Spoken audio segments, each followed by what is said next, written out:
बिस्मिल्लाहिर्रहमानिर्रहीम। अपना अंगूठा नाक में लगा कर ये पढ़ लो, इंशाअल्लाह जितनी भी बीमारियां लगी होंगी सारी पेट के अंदर ही मर जाएंगी। आज मैं आपको एक ऐसा अमल बताने जा रहा हूं जो ला इलाज बीमारियों को भी जड़ से ख़त्म कर देगा। आज का जो मैं अमल आपको बताने जा रहा हूं ये पहले आपने कभी नहीं किया होगा, ना तो कहीं से सुना होगा, ना ही पहले आपने किया होगा। बहुत ही ज़्यादा ख़ास अमल है, बहुत ही ज़्यादा मुजरिब अमल है। इसको तमाम भाई बहनें जो अपने घरों में बीमारियों की वजह से परेशान बैठे हुए हैं, इंशाअल्लाह करने की देर है। आप खुद हैरान हो जाएंगे। जिनके घरों में कोई ना कोई फर्द लाजमी बीमार है, चाहे वो मर्द है, औरत है या बच्चा है, जिसकी वजह से इनकी ज़िंदगी का सुकून ख़त्म हो चुका है, वो बड़े बड़े डॉक्टरों के पास इलाज के लिए गए लेकिन कुछ भी फ़र्क नहीं पड़ रहा। कुछ तो ऐसे मरीज भी होंगे घरों में मौजूद हैं कि जिनकी बीमारियों का भी पता नहीं चल रहा कि इनको कौन सी बीमारी लगी हुई है। अल्लाह वालों, इंशाअल्लाह जब आप आज का ये अमल कर लेंगे, तवज्जो के साथ कर लेंगे, तो अल्लाह के फजल से जितनी भी बीमारियां लगी होंगी, चाहे वो बीमारी पुरानी बीमारियां हो, नई बीमारियां हो, वो सारी की सारी पेट के अंदर ही मर जाएंगी। क्योंकि सेहत की जो इब्तिदा है वो मैदे से होती है। अगर मैदा तंदुरुस्त है, तंदुरुस्त हालत में रखेंगे तो इंसान की सेहत भी अच्छी रहेगी। जो पेट होता है वो तमाम की तमाम बीमारियों का सरचश्मा होता है।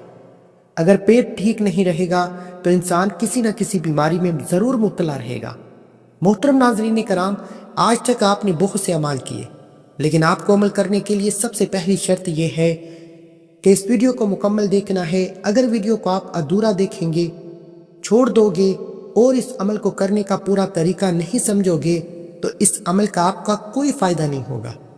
अगर अमल करना है, आपको अमल करना चाहते हैं, तो वीडियो को ज़रूर पूरा देख लीजिए। इससे आपका ही फ़ायदा होगा ताकि आपसे कोई भी मिस्टेक ना हो। आज आपने एक अंगूठे से ये अमल करना है। एक अंगूठा जैसे ही आप अपनी नाव के ऊपर रख देंगे और जो अमल हम आपको बताएंगे इसको पढ़ना शुरू कर देंगे, तो पेट के अंदर की जितनी भी बीमारियां होंगी वो पेट के अंदर ही सारी की सारी ख़त्म हो जाएंगी। तवज्जो कीजिएगा मोहतरम नाज़रीन कराम। सबसे पहले हम दुआ करते हैं कि अल्लाह पाक हम सबको अपने फजलो करम से सेहत और आफियत अता फरमाए और हाँ, हर बीमारी और परेशानी की सूरत में अपने गुनाहों को माफ़ी मांगने की तौफीक अता फरमाए। आमीन। हम लोगों में जब कोई बंदा बीमार होता है, जब हम इसका इलाज करवाना शुरू कर देते हैं, परेशानी बढ़ जाती है, तो हम अल्लाह पाक से गिले शिकवे करना शुरू कर देते हैं। हम ऐसा नहीं करना चाहिए, क्योंकि जो बीमारी है वो अल्लाह की तरफ से आती है और इसी बीमारी की वजह से इंसान के सारे गुनाह मुआफ़ हो जाते हैं। अगर आप लोगों को पता चल जाए कि बीमारी का आना कितनी बड़ी नेमत है और कितना बड़ा इसका फ़ायदा है, तो आप कभी भी बीमारी की हालत में अल्लाह से गिले शिकवे नहीं करेंगे। क्योंकि हदीस पाक में ये मज़मून है, बरोज़ क़यामत जो लोग दुनिया में बीमार, तंगदस्त और तरह तरह की परेशानियों में रहे होंगे, इनको जब सवाब की तकसीम के लिए उठाया जाएगा, सवाब की तकसीम किया जा रहा होगा, इस वक्त वो लोग जिन्हें दुनिया में आसाइश की ज़िंदगी नसीब हुई थी, बड़ा अफसोस होगा और वो तमन्ना करेंगे कि काश दुनिया में हमारी खाल को कैंची से टुकड़े कर दिया जाता और हमें भी ये सवाब मिल जाता जो आज इन लोगों को दिया जा रहा है।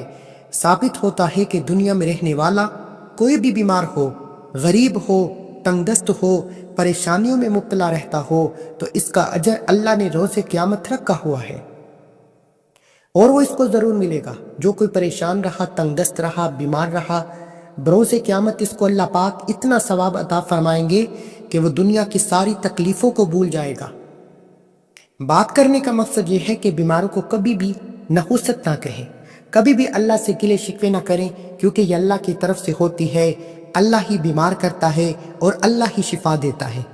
वो मरीज़ जो शुगर में मुब्तला है, मैदे की बीमारियां हैं, गुर्दों की बीमारियां हैं, ब्लड प्रेशर, हार्ट के मसले हैं, फालिज वगैरह से इंशाअल्लाह शिफा मिल जाएगी। अब आप ये अमल नोट फरमा लें कि अगर आपके घर में कोई मरीज़ है तो इसको कहीं कहीं के अपने अंगूठे से अमल करना है। अगर आप खुद ही मरीज़ हैं तो आप खुद ही कर सकते हैं। जो कोई मरीज़ हो जिसकी बीमारी ना जा रही हो, जिसकी बीमारी का पता ना चल रहा हो, بہت زیادہ مصیبتیں تکلیفیں برداشت کر لی ہوں اور اب برداشت نہ ہو رہا ہو کہ کسی طرح سے بیماری ختم ہو جائے، تو اپنا انگوٹھا آپ نے اپنے دائیں ہاتھ کا جو انگوٹھا ہے اس کو اپنی ناف کے اندر رکھنا ہے اور اس کے بعد یہ عمل پڑھنا ہے۔ 1 مرتبہ سورہ فاتحہ پڑھنی ہے، اس کے بعد 41 مرتبہ آپ نے پڑھنا ہے یا اللہ یا سلام یا اللہ یا سلام۔ 41 مرتبہ یہ پڑھ کر پھر آپ نے 41 مرتبہ پڑھنا ہے یا شافی یا اللہ یا شافی یا اللہ۔ اپنے انگوٹھے کو ناف کے اندر رکھنے اور 1 دفعہ صبح کے وقت یہ عمل پڑھنا ہے اور 1 دفعہ شام کے وقت سونے سے پہلے یہ عمل پڑھنا ہے۔ چاہے تو آپ لوگ رات کو جب سونے لگیں تو لیٹے لیٹے اپنی ناف کے اندر انگوٹھا رکھ کر یہ عمل پڑھ رہے، اور جب صبح بستر سے اٹھیں تو صبح کے وقت 1 مرتبہ یہ عمل پڑھ لیں۔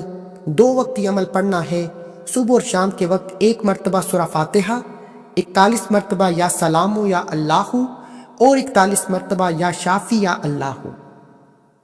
سورہ فاتحہ جس میں دنیا کی ہر بیماری کا علاج موجود ہے، اس کے بارے میں بھی آتا ہے کہ جو بندہ بڑی توجہ کے ساتھ یقین کے ساتھ سورہ فاتحہ کو پڑھ لیتا ہے، اس کی تلاوت کر لیتا ہے، اس پر پورا یقین رکھتا ہے، تو اللہ پاک بیماروں کو شفا میں بدل دیتے ہیں۔